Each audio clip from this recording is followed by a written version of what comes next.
Your aunties are gonna tell you to make the samosa wrapper, and I'm telling you not to. It's so hot. It's a new age solution to an old-time dilemma. Tortillas are the best samosa wrappers. I love traditional Indian dishes, but sometimes I am pressed for time and don't want to feel stressed out about making everything from scratch, and that is how these tortilla samosas came to be. The tortilla makes for an amazing samosa wrapper. It gets crispy, crunchy, and golden, and encases the spiced potatoes perfectly. Such a great hack that even your aunties, moms, all of your relatives are gonna be borrowing this one, okay? So the very first thing that we're gonna do is prep our potatoes. So I have a couple of potatoes here that I've just washed and dried off. We're gonna take a fork and pierce them all over, then place them on a plate and pop them into the microwave on high for about 4 minutes. Then I'm gonna flip them over and microwave them again for about 3 to 4 minutes until they're fork tender. Once they're cool to the touch, I'm gonna peel them and then gently crumble them into a bowl.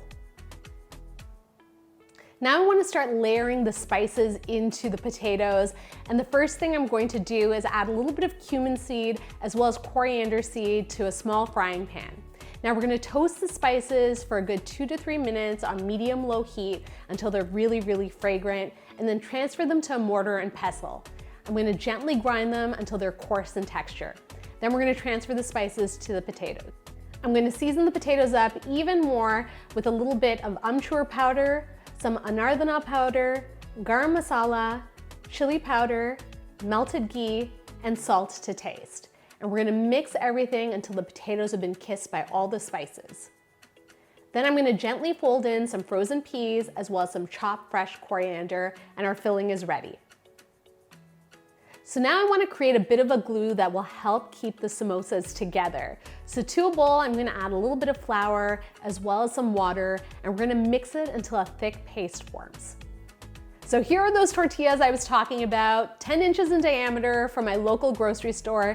If you can't find tortillas, you can also use rotis in their place, such a great hack, and all I'm going to do is cut them down the middle. To assemble the samosa, I'm going to take a little bit of that flour paste and spread it along the cut side of the tortilla. Then I'm going to take the right side and fold it towards the left side to create a cone.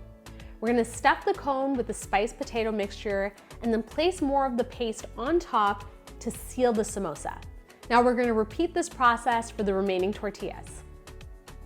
To make sure these samosas get nice and golden, I'm going to brush them all over with a little bit of canola oil. Then we're going to place them in an air fryer basket and pop them in at 400 degrees for about 10 to 12 minutes or until they get nice and golden and crispy. And just like that, our tortilla samosas are ready.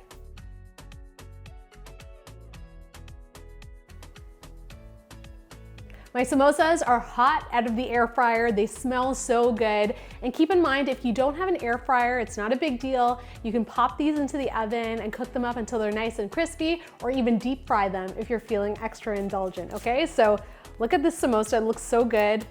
And you can hear how crunchy it is. Let's give it a taste.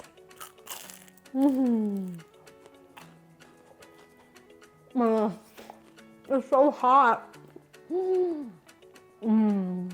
So as soon as you bite in, you get the crunch of the wrapper. It is deeply golden, so satisfying. And then you get a little bit of chew in the middle as well. The potatoes are spiced perfectly, not too spicy, but the aromas of the coriander, the cumin, and all of those spices come through. And of course, when you dunk them into these chutneys, it makes these samosas extra special. So the next time you're looking to make a samosa at home, but you don't have a ton of time, consider these tortilla samosas. So easy to make and even easier to eat.